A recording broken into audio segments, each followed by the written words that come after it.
My name is Margaret, and I'm 69 years old. The night I'm about to tell you about changed everything I thought I knew about family, love, and my own worth. It was a cold January evening when my daughter Sophia looked me straight in the eye during our family dinner and said the words that shattered my heart into a million pieces. "Stop acting like you're so generous, Mother. Writing checks doesn't make you a real parent." Those words came out of her mouth like venom, right there in front of my sisters, my nieces, my nephews, everyone I cared about.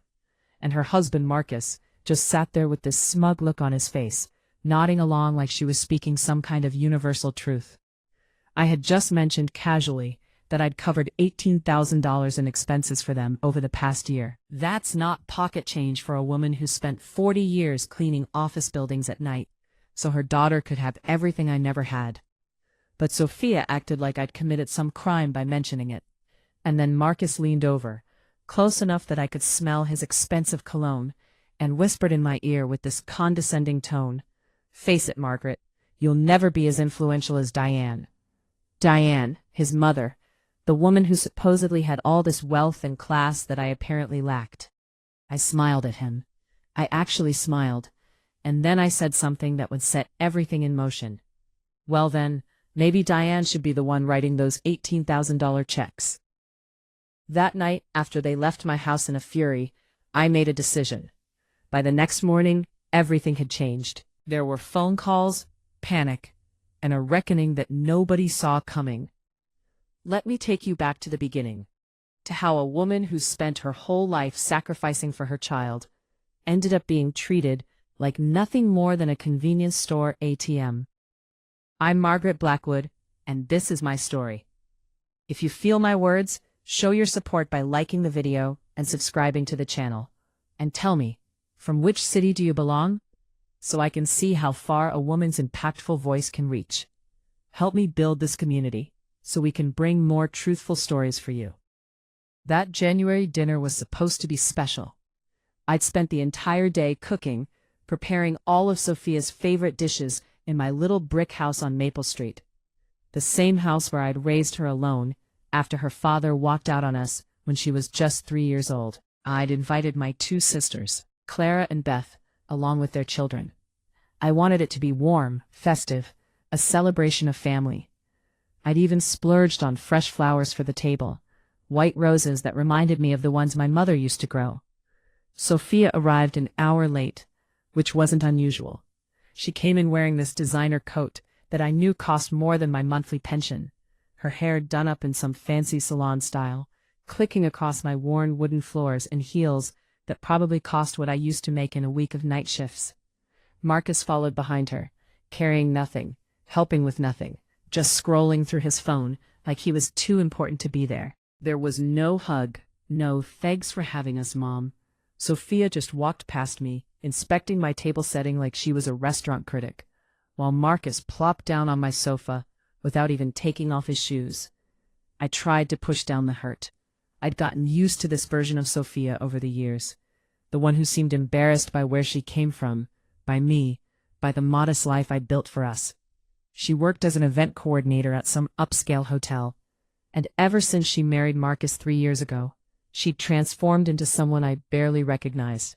Marcus came from money, or at least his family acted like they did.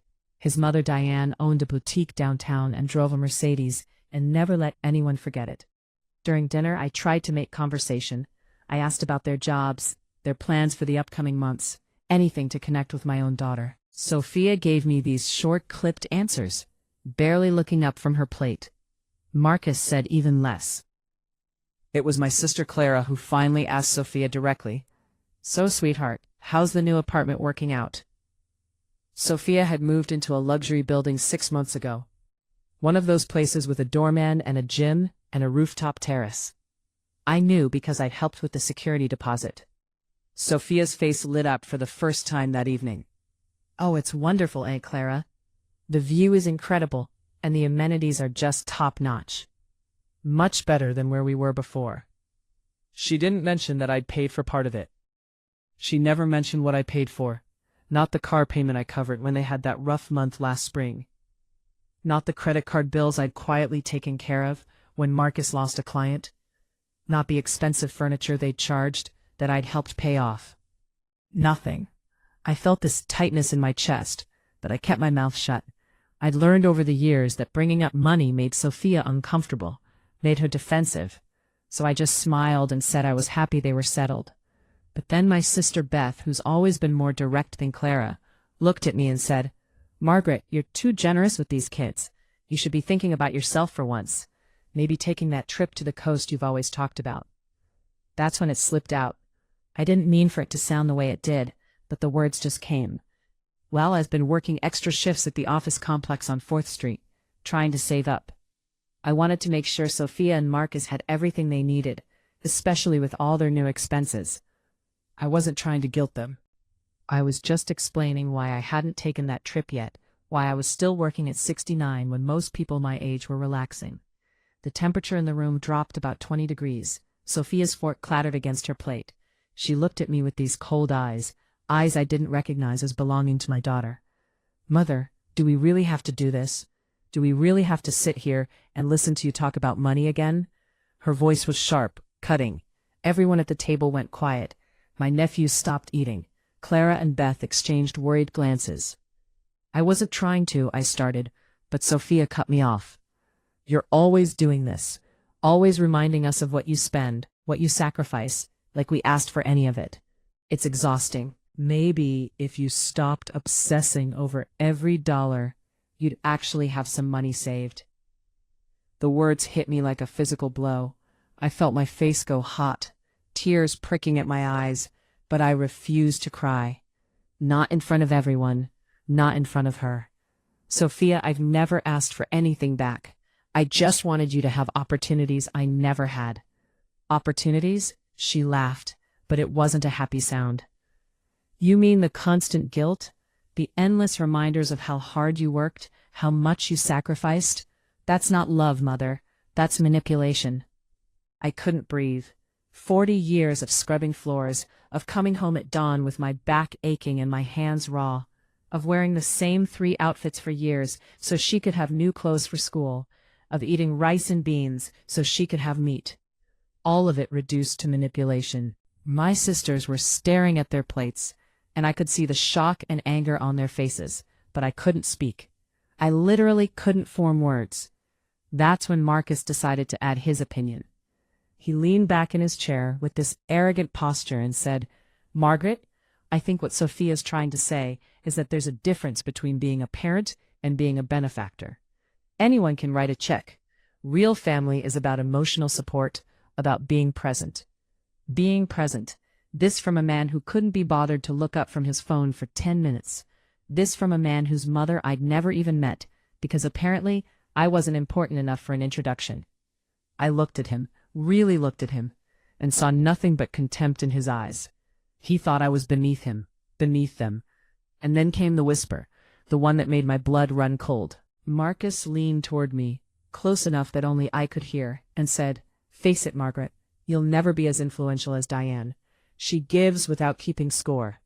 You just use money to control people." Something inside me snapped.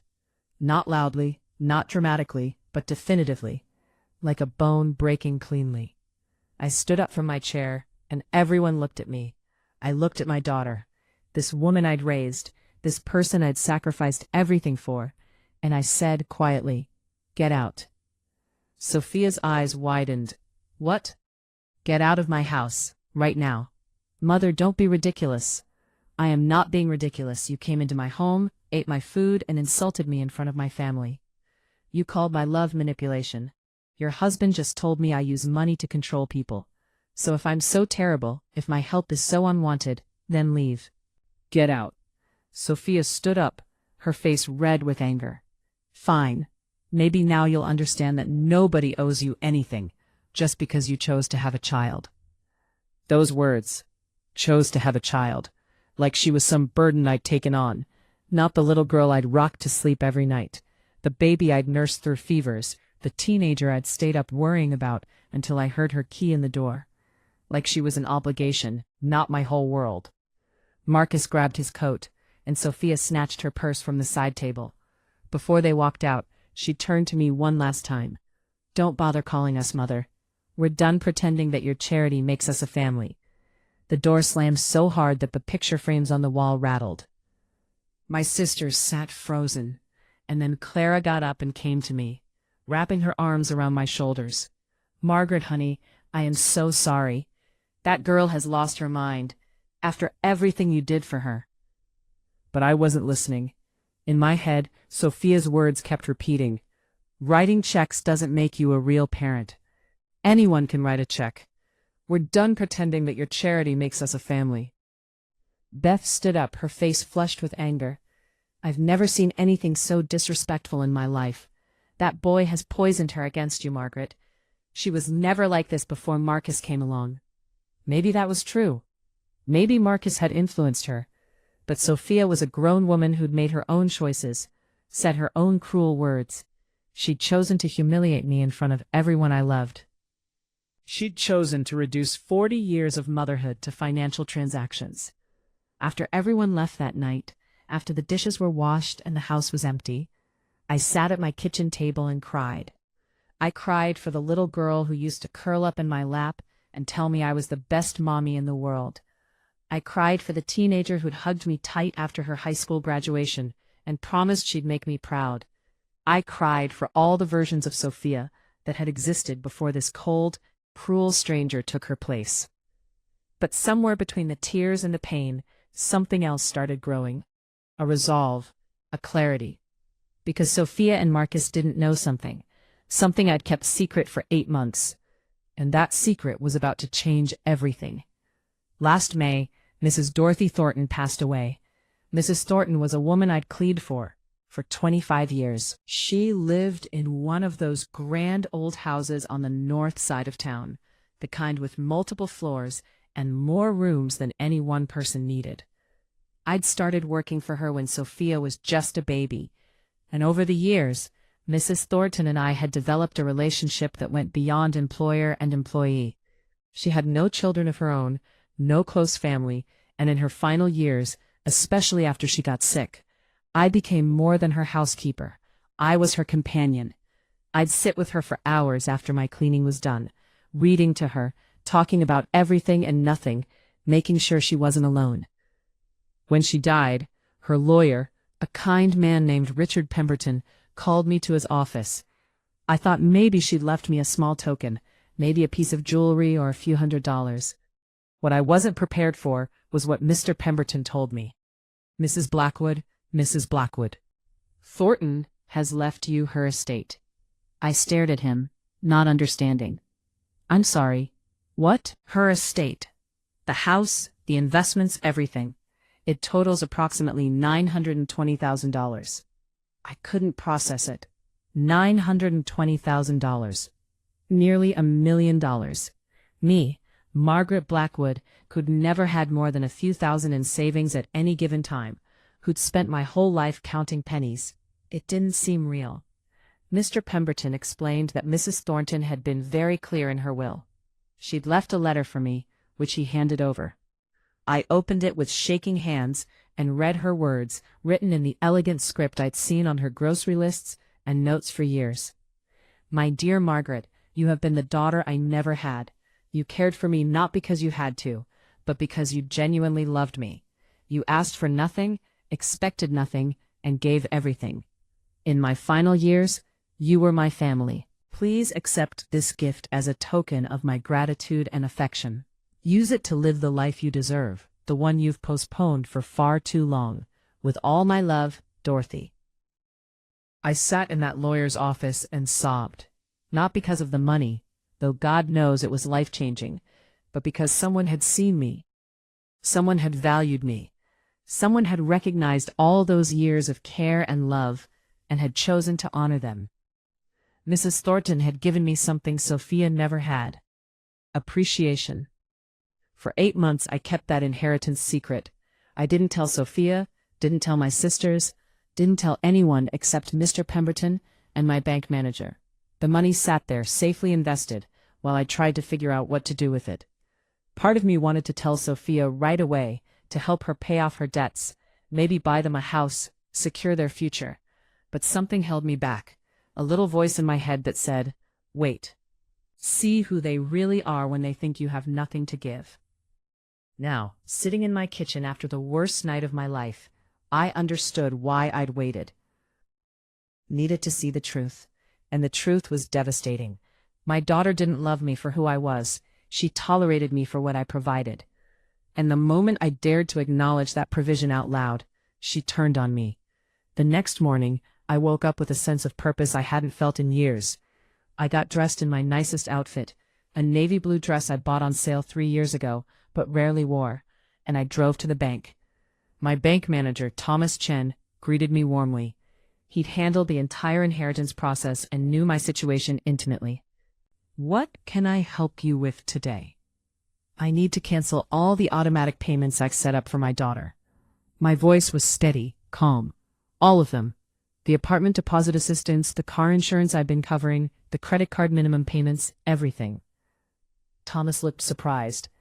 For years he'd processed these payments, watched me stretch my pension and work wages to cover Sophia's expenses. "Are you certain? These are substantial obligations. We're talking about nearly $2,500 a month." "Completely certain. I want them canceled immediately." She'd have about a week before late fees started accumulating.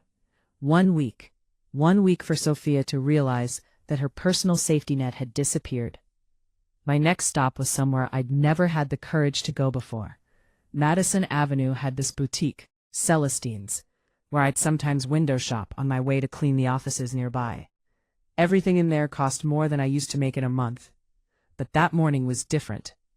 That morning I had $920,000 in the bank and 40 years of neglected self-worth to reclaim. The saleswoman, a young thing with perfect makeup and an even more perfect attitude, looked me up and down when I walked in.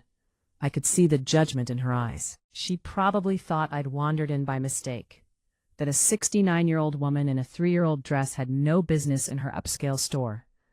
"May I help you?" Her tone suggested she very much hoped she couldn't. "Yes, I need something elegant. A complete outfit. I'm attending a funeral." I wasn't lying. I was going to the funeral of old Margaret, the Margaret who accepted disrespect, who believed that love meant enduring humiliation, who thought her worth was measured by her usefulness to others. That Margaret was dead. This was her memorial service. The saleswoman's attitude shifted slightly when I started pulling items from the racks, high-end pieces I would never have looked at before. I chose a charcoal gray suit with a silk blouse, Italian leather shoes, a handbag that cost more than my monthly rent, and a pair of pearl earrings that caught the light beautifully. When I handed over my credit card, the one linked to my inheritance account, and the transaction went through without a hitch, the saleswoman's entire demeanor changed. "These are excellent choices, ma'am. You have wonderful taste." I smiled. "Thank you. I'm just now learning to recognize my own value." That afternoon, walking through downtown in my new clothes, feeling like a different person, my phone rang. It was Sophia. For the first time in months, maybe years, she was calling me first. I let it ring 3 times before answering. Margaret speaking. I didn't say hi, honey, or hello, sweetheart, just my name, Mom. Her voice was tight, stressed. Something weird happened. I got all these notifications from the bank, from the credit card company, from the insurance provider. They're saying automatic payments were canceled. There must be some kind of error. "How strange," I said, my voice perfectly neutral. "What payments were those?" "You know, the usual. The apartment, the car, the cards. The ones you help with." Help with. Such interesting phrasing. 24 hours ago, it was manipulation and control. Now it was help.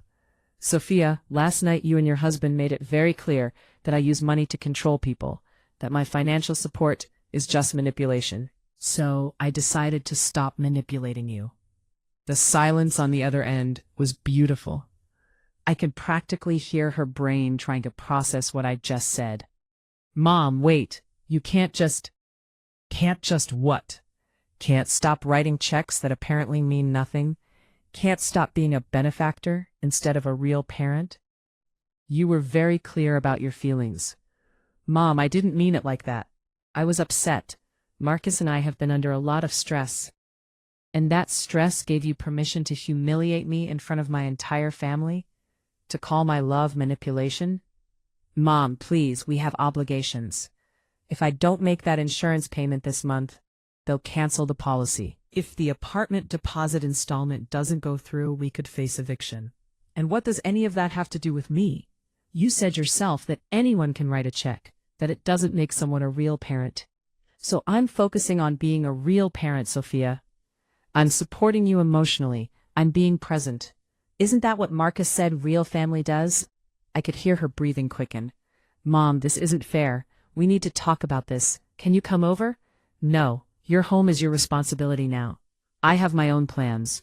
What plans? Mom, where are you? What's going on? I'm living my life, Sophia, the one I put on hold for 40 years. Goodbye. For 4 decades, I've been available every hour of every day, ready to drop everything for Sophia's needs. That era was over. I spent that evening doing something I dreamed about but never allowed myself. I checked into the Riverside Grand Hotel, the most luxurious hotel in our city. I'd only ever been inside once, years ago, delivering some documents to Mrs. Thornton's lawyer who'd been staying there. I looked at the marble floors and crystal chandeliers and thought, people like me don't belong in places like this. But I did belong. I belonged anywhere I chose to be. The desk clerk gave me the same look the boutique saleswoman had, that subtle surprise when an older woman in nice but not extravagant clothes asked for their finest suite. But when my credit card cleared for the 3-night booking, his professionalism became genuine warmth. Welcome to the Riverside Grand, Mrs. Blackwood. We hope you enjoy your stay. The suite was larger than my entire house. Floor-to-ceiling windows overlooked the river. The furniture was the kind you see in magazines, and the bathroom had a soaking tub that could fit 3 people. I ran a bath with the expensive bath salts they provided, poured myself a glass of wine from the minibar, and for the first time in decades, I allowed myself to simply exist, without worry, without obligation, without guilt. The next day I turned my phone back on to find 17 missed calls from Sophia, 12 from Marcus, and several from numbers I didn't recognize. I listened to the voicemails. They were a study in escalating panic. The first one was Sophia, trying to sound reasonable. Mom, I know you're upset, but this is extreme. Can we please just talk? I'm sorry if I hurt your feelings. Let's work this out. The second was Marcus, and his tone had completely changed from that condescending whisper at dinner.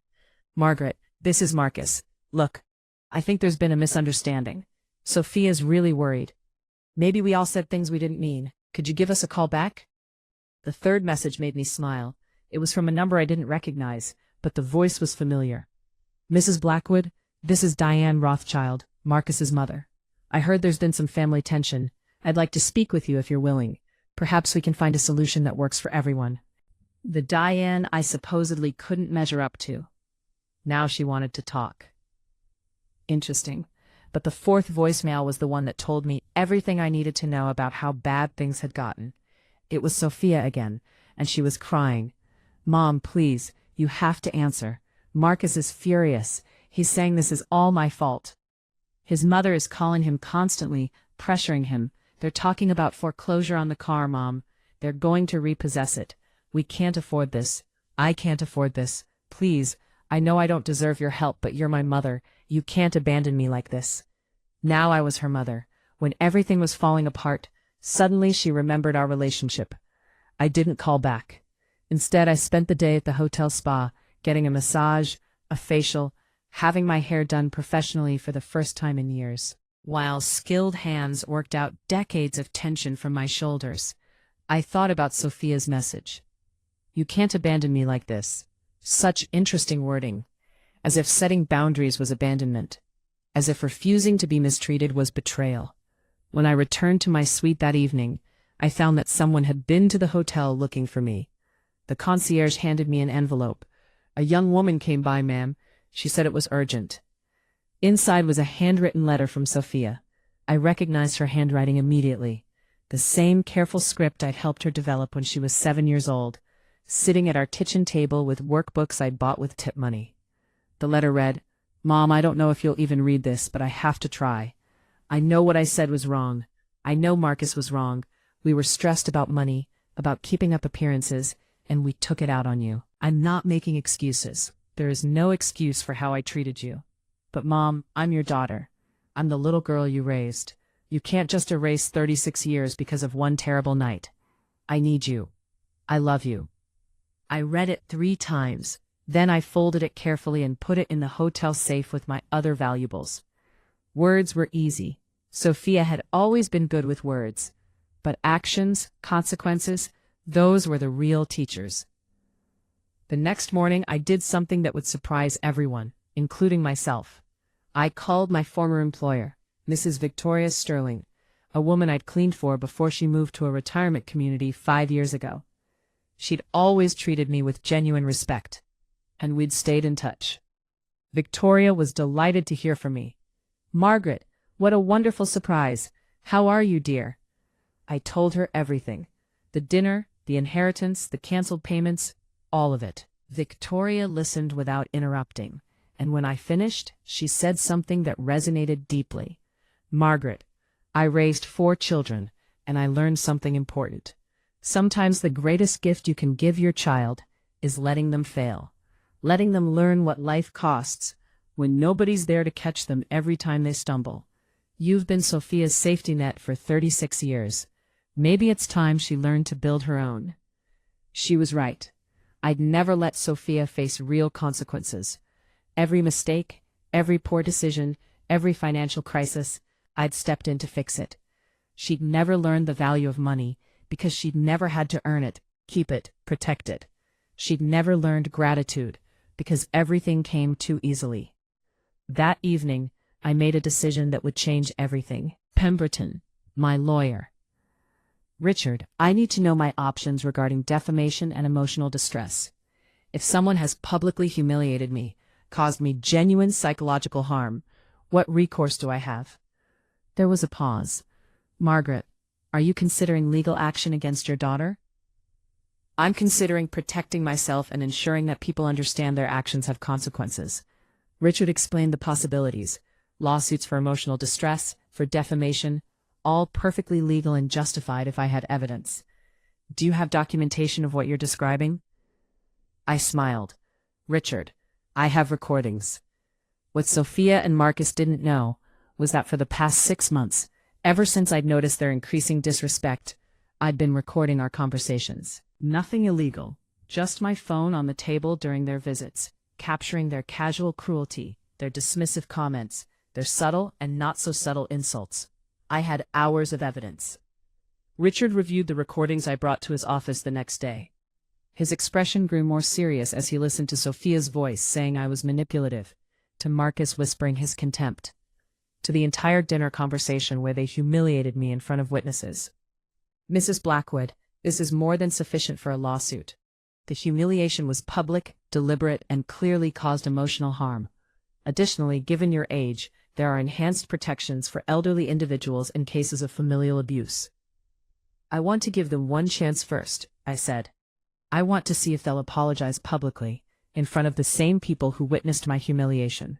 If they refuse, or if their apology is insincere, then we proceed with legal action." Richard nodded. "That's more than fair. In the meantime, I'll prepare all the necessary documentation." That afternoon, I called Sophia.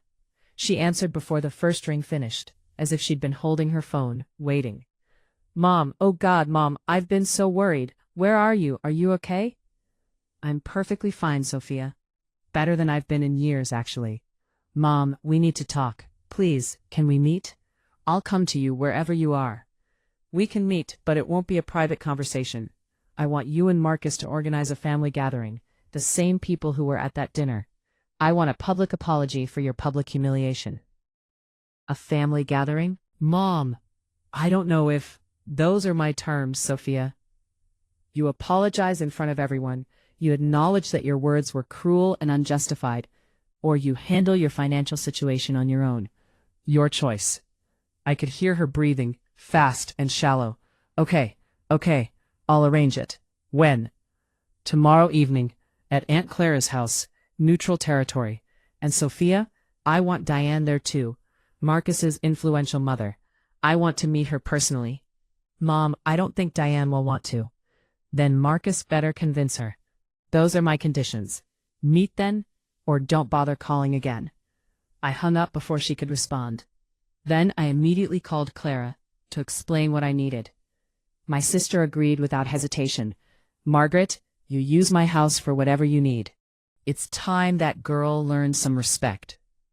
The next evening, I prepared like I was going into battle. I wore my new suit, had my hair and makeup done, put on my pearl earrings. When I looked in the mirror, I saw a woman of power, of dignity, of worth, not the tired housekeeper who'd accepted disrespect for so long. I arrived at Clara's house exactly on time. Sophia and Marcus were already there, looking nervous and uncomfortable. And behind them was a woman I assumed was Diane. Diane Rothschild was about 55, well-dressed, but not as extravagantly as I'd imagined based on Sophia's descriptions. Her clothes were nice, but clearly not new. Her jewelry real, but showing signs of wear. There was something about her that didn't match the image of the wealthy, influential woman Marcus had painted. "Margaret, thank you for coming. I'm Diane." Her voice was conciliatory, almost submissive. Not at all the confident, superior tone I'd expected. We gathered in Clara's living room. Sophia and Marcus sat on the sofa, looking like defendants at trial. Diane took a side chair. I sat in the main armchair, Clara and Beth flanking me like bodyguards. "You said you wanted to apologize," I began, looking directly at Sophia. "I'm listening." Sophia cleared her throat. She'd clearly rehearsed this. "Mom, Marcus and I have done a lot of thinking about what happened. We realize our words were harsh and unfair. You've been an incredible mother, sacrificing so much for me. I'm sorry for not appreciating that properly." Empty words, rehearsed, hollow, spoken out of need rather than genuine remorse. Marcus added his piece. "Margaret, I also apologize. I was out of line with my comments. You deserve respect, and I failed to show it." If you feel my words, show your support by liking the video and subscribing to the channel. And tell me from which city you belong, so I can see how far a woman's impactful voice can reach. Help me build this community so we can bring more truthful stories for you. I looked at Diane. "And you? Do you apologize as well?" Diane seemed surprised to be included. "Well, I wasn't there that evening, but if anything I said through Marcus or Sophia contributed to your pain, then yes, I apologize." "Anything you said through them? You mean like when Sophia told me I was jealous of you because you have real money?" The room went silent. Sophia looked at her mother-in-law in horror, as if she was just realizing something terrible. I pulled out a folder I'd brought with me. Richard had been thorough in his research. "How interesting, Diane, because according to my investigation, you don't actually have the wealth you claim. In fact, you're quite deeply in debt." Marcus looked confused and horrified. "Mom," Sophia whispered to Diane, "is this true?" Diane tried to maintain her composure, but her hands were shaking. "Those are private matters. You had no right to investigate my personal finances. I had every right when you allowed your family to use your supposed wealth as a weapon against me. When Sophia told me I was jealous of your money, when in reality, you're drowning in debt." Marcus finally found his voice. "Diane, you told us you were financially secure. You said you had investments, properties." I continued reading from Richard's report. Diane works part-time as a sales associate at Henderson's department store. Her salary barely covers her studio apartment rent. The jewelry she wears are cubic zirconia from estate sales. Her car is leased, and she's 3 months behind on payments. "Stop it," Diane shouted, losing all composure. "You have no right to expose me like this. I have exactly the same right you had to let your family humiliate me based on lies. To make me feel inferior for not having your fabricated wealth." Sophia turned to Diane, tears streaming down her face. "You lied to me? All these years, you lied about everything." Diane broke down completely. "I just wanted you to respect me. After your father left me with nothing, I couldn't stand being seen as a failure. I wanted you to be proud to call me your mother-in-law." The irony was perfect. Diane had built a house of lies to gain respect, while I'd built a life of genuine sacrifice and received only contempt. "Are you telling me we humiliated Margaret because of your lies? That your wealthy, influential family doesn't even exist?" "I didn't know," Sophia cried. "She lied to me too." But that doesn't change what you did to me, I said quietly. Whether Diane lied about her finances or not, your cruelty was real. Your contempt was real. The pain you caused me was real. I stood up and walked to the center of the room. Do you know what the saddest part is? While you were treating me like I was worthless, while you were calling me manipulative and telling me I wasn't real family, I had $920,000 in the bank. The reaction was instantaneous. Sophia's mouth fell open. Marcus went pale. Diane slowly raised her head, her expression one of complete shock. "What?" Sophia managed to whisper. "Mrs. Dorothy Thornton left me her entire estate 8 months ago. $920,000. Money I was planning to use to secure your future, Sophia. Money I was going to invest in a home for you and Marcus, maybe help you start a family of your own." I pulled out my bank statement and showed it to them. Sophia's eyes went wide as she saw the figure. "This is impossible," Marcus breathed. "Very possible. It turns out the poor cleaning woman you both despised is wealthier than your entire combined families. The woman supposedly jealous of Diane's poverty could buy and sell everything you own 20 times over." Sophia stood up abruptly. "Mom, why didn't you tell us? Why keep it secret?" "Because I wanted to see who you really were when you thought I had nothing to offer but love. I wanted to know if you'd respect me as a person, or only as a source of money. You gave me my answer that night at dinner." Marcus sat back down heavily. "Mrs. Blackwood, if we had known." "If you had known, you would have treated me well because of my money. That's exactly the problem. Respect shouldn't be conditional on wealth. Human decency shouldn't require a financial incentive." Clara spoke up for the first time. "I watched them humiliate you, Margaret. I saw the cruelty in their eyes. They don't deserve your forgiveness or your money." Sophia approached me, tears streaming down her face. "Mom, I made a terrible mistake. I let Marcus's family, the pressure to keep up appearances, I let it all poison me against you. But I'm still your daughter. You can't just erase 36 years. Can't I? You erased 40 years of my sacrifices in one dinner conversation. I was wrong. I was so wrong, and I'm sorry. If you love me at all, please give me a chance to make this right. If I love you?"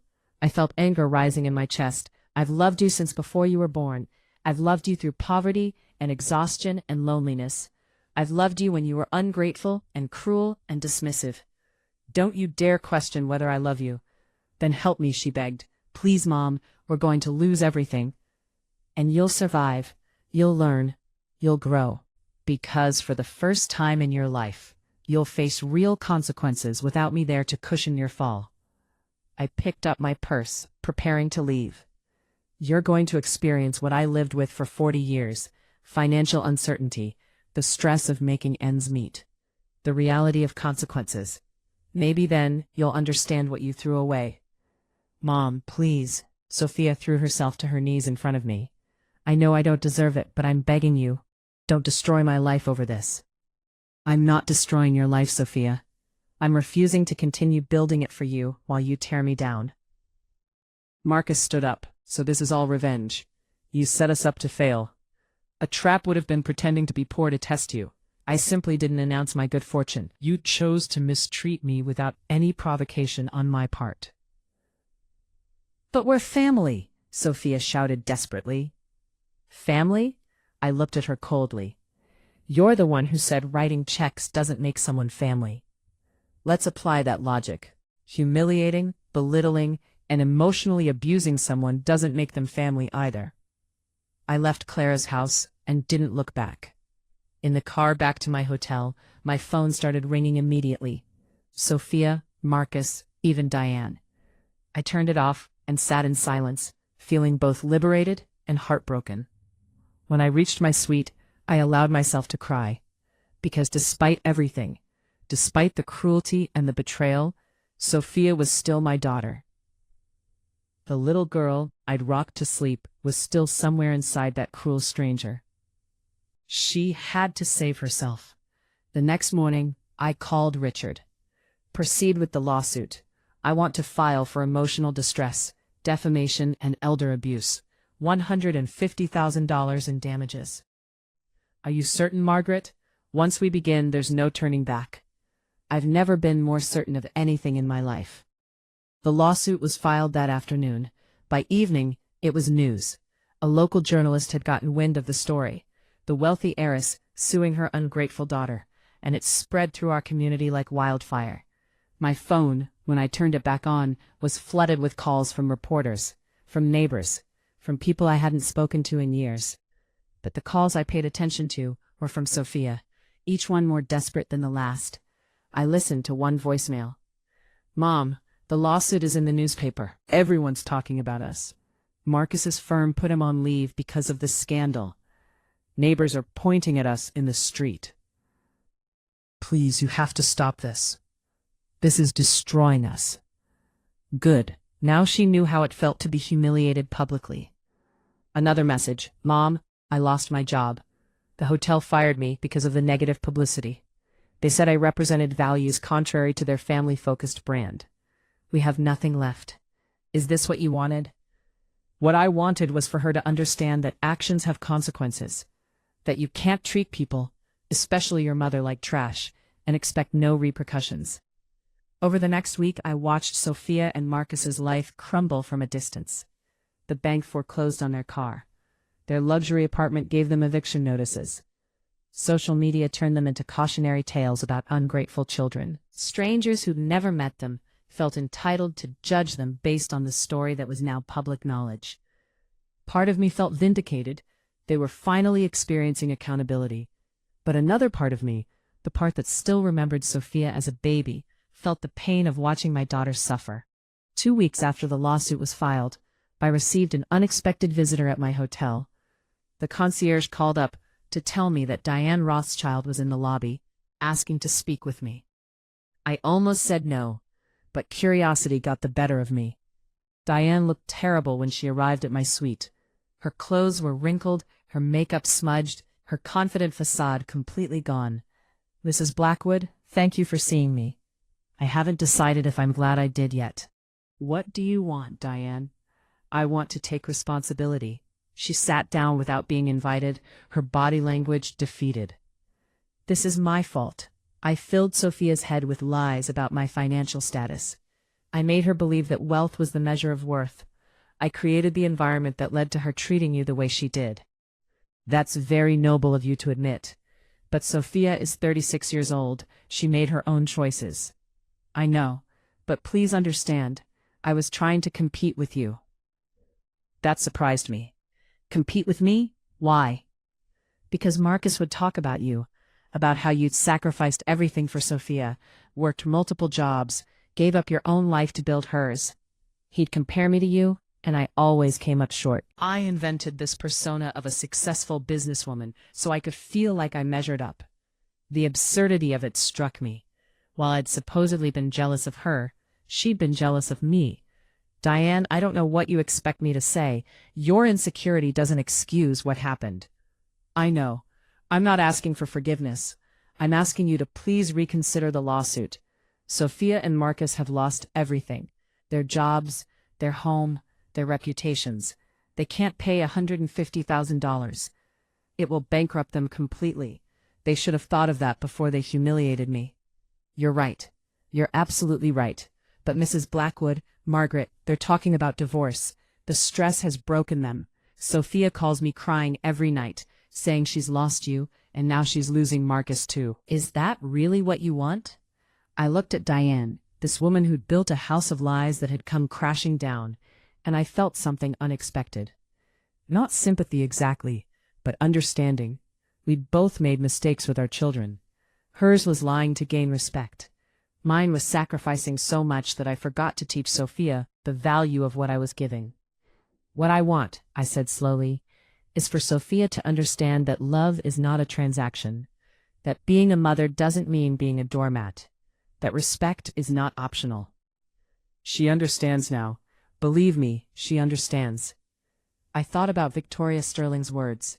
Sometimes the greatest gift you can give your child is letting them fail. Sophia had failed spectacularly. She'd lost her job, her home, her marriage was in jeopardy. She was facing consequences I'd never allowed her to face before. The question was, had she learned anything? Or would she just resent me for not rescuing her again? That evening, after Diane left, I made a decision that surprised even me. I called Richard and told him I was dropping the lawsuit. "Are you sure, Margaret? You have an airtight case." "I don't need the money, Richard. I need my daughter to learn a lesson. And I think she's learning it." "What about the emotional damages? The public humiliation?" "Some wounds don't heal with money. But I'm not doing this for free. I have conditions." The next day, I arranged a meeting with Sophia and Marcus at a neutral location, a small cafe downtown. They arrived looking haggard, broken, completely different from the arrogant couple who dismissed me at that dinner weeks ago. "Mom," Sophia's voice cracked when she saw me. "Thank you for meeting with us." "I'm dropping the lawsuit," I said without preamble. "But I have conditions." Hope flared in Sophia's eyes, quickly followed by wariness. "What conditions?" "First, you both attend financial counseling. You need to learn to live within your means, to understand the value of money." They nodded eagerly. "Second, you get jobs. Any jobs. I don't care if they're not as prestigious as what you had. You work, you earn, you support yourselves." "We can do that," Marcus said quickly. "Third, and this is non-negotiable, you attend family therapy with me. We need professional help to rebuild what you broke. And Sophia, you need to understand why what you said and did was so damaging." Sophia was crying now. "Yes, anything, Mom. I'll do anything." "And finally, you never ever take my financial support for granted again. If I choose to help you in the future, it will be my choice, given freely, not because you expect it or demand it." "I understand," Sophia whispered. "Mom, I'm so sorry. I've been so stupid, so cruel. I don't deserve your forgiveness, but I want to earn it back, however long it takes." I looked at my daughter, really looked at her. She was broken right now, humbled by the consequences of her actions. But maybe broken was what she needed to be to rebuild herself into something better. "I'm not sure forgiveness is something you earn, Sophia. I think it's something you accept when it's offered. And I'm not ready to offer it yet. I'll wait. I'll wait as long as it takes." Marcus spoke up. "Mrs. Blackwood, Margaret, I owe you an apology beyond what I said at Clara's house. I poisoned Sophia against you. I made her feel like her background was something to be ashamed of, like you were somehow less than my family. I was wrong, and I'm sorry. Your mother lied to you too, Marcus. You're both victims of false expectations and misplaced values." Over the following months, I watched Sophia and Marcus slowly rebuild their lives. They moved into a modest apartment, nothing like their luxury building, but clean and affordable. Sophia got a job as a receptionist at a medical office. Marcus found work at a smaller engineering firm. They attended counseling, both financial and therapeutic, and once a week, Sophia and I met with a therapist to work through our damaged relationship. It was painful. There were sessions where we both cried, where old resentment surfaced, where progress felt impossible. But slowly, gradually, something began to shift. Sophia started to understand the weight of what I'd sacrificed. Not just the money, but the time, the opportunities, the life I'd postponed to build hers. And I started to understand that my sacrifices, while made from love, had also shielded her from learning essential life lessons. 6 months after that terrible January dinner, I invited Sophia to lunch at a nice restaurant. Not too expensive, but nicer than she could afford on her new salary. When she arrived, I noticed she was wearing clothes I recognized from years ago, pieces I'd bought her in college that she'd kept. No designer labels, no pretense. "Hi, Mom." She hugged me tentatively, and I let her. We ordered and made small talk about her job, about the apartment, about ordinary things. And then Sophia said something that caught me off guard. "Mom, I need to tell you something. Marcus and I have decided to start saving for our own house. Not a fancy one, just something small that's ours, something we earn ourselves." I nodded, pleased. "That's a good goal. And we're doing it without any help. We're going to save every penny we can, and when we have enough for a down payment, we'll buy something modest and build from there." Not that they were rejecting help out of pride. but that they were choosing to build something themselves out of genuine desire to earn it. I'm proud of you, Sophia. She looked up, surprised. You are? Yes. You're learning something I couldn't teach you by doing it for you. You're learning the value of working for what you have. Tears filled her eyes. I wish I'd learned it sooner. I wish I hadn't had to hurt you so badly to figure it out. We can't change the past. We can only learn from it. Mom, I know you're not ready to forgive me completely. I know I have to prove myself over time.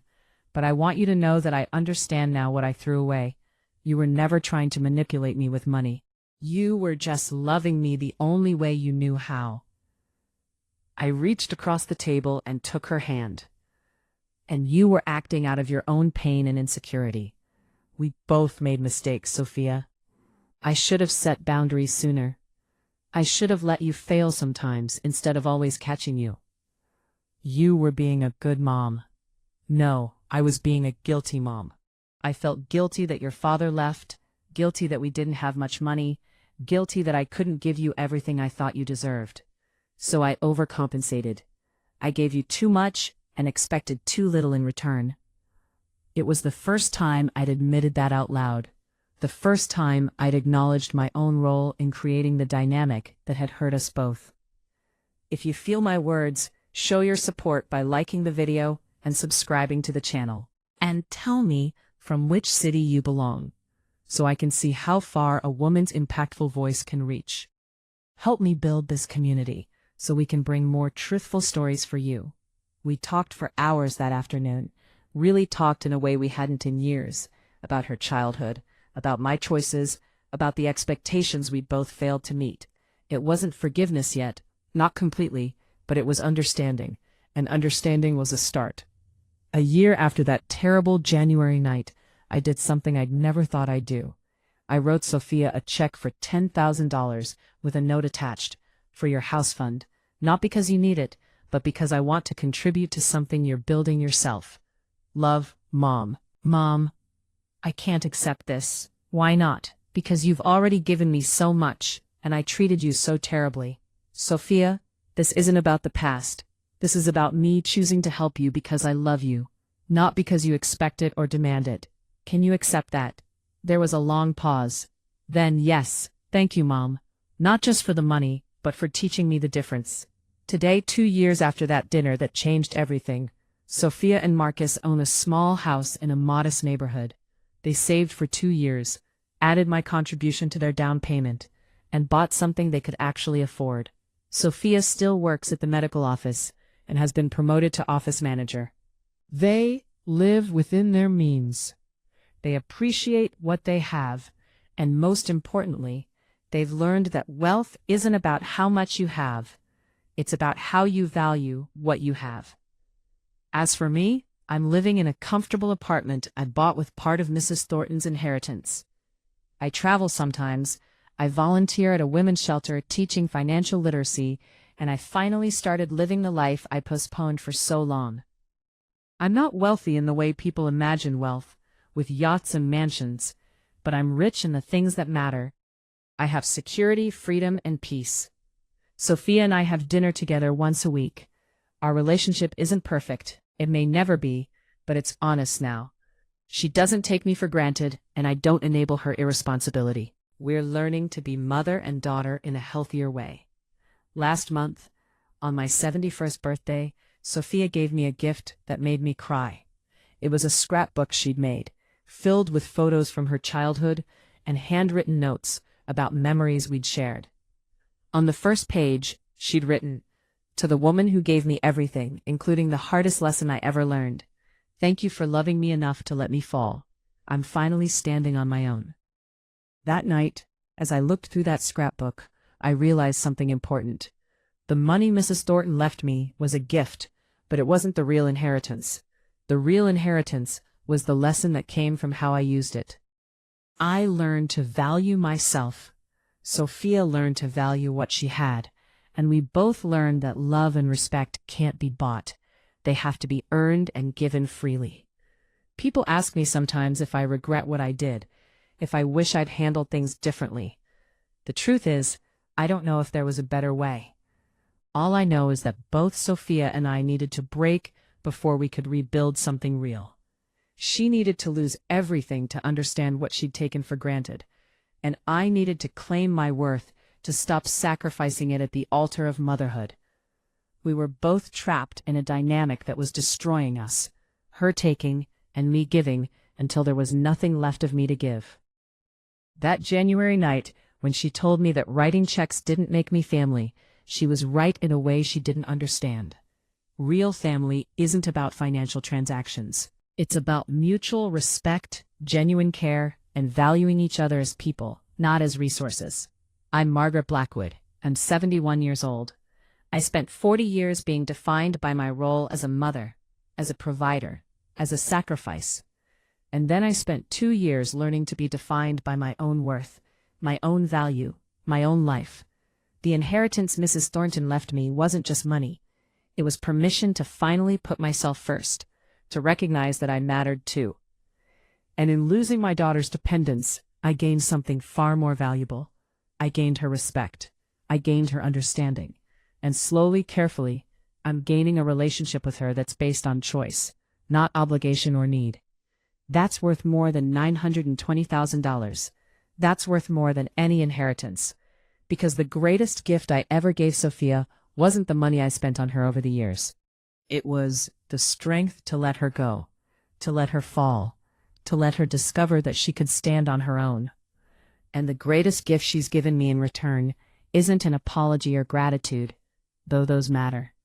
It's the woman she's becoming, someone who understands that value isn't measured in dollars, that respect is earned through actions, and that love means wanting the best for someone, even when it's hard, even when it hurts.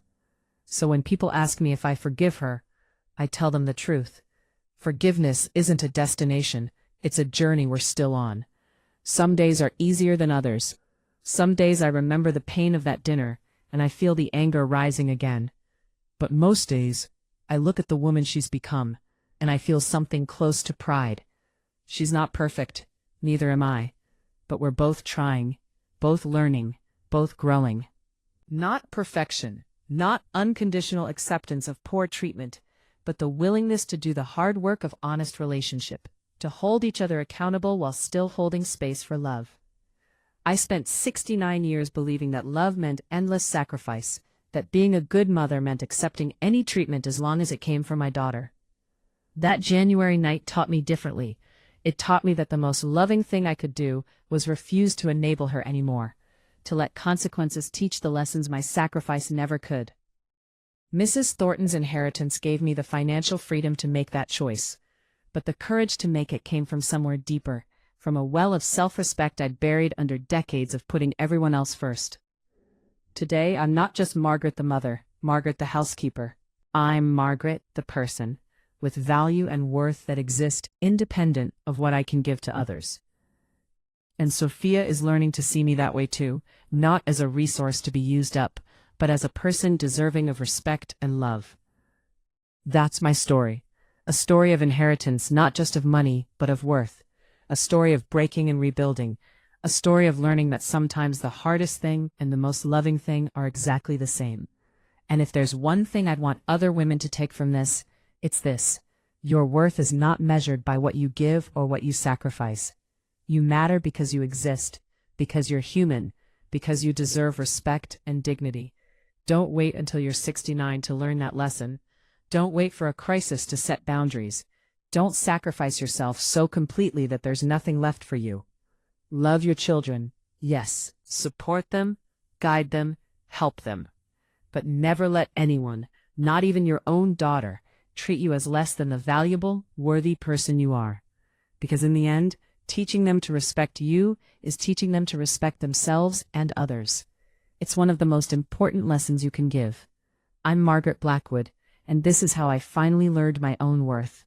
May you learn yours without having to lose so much first.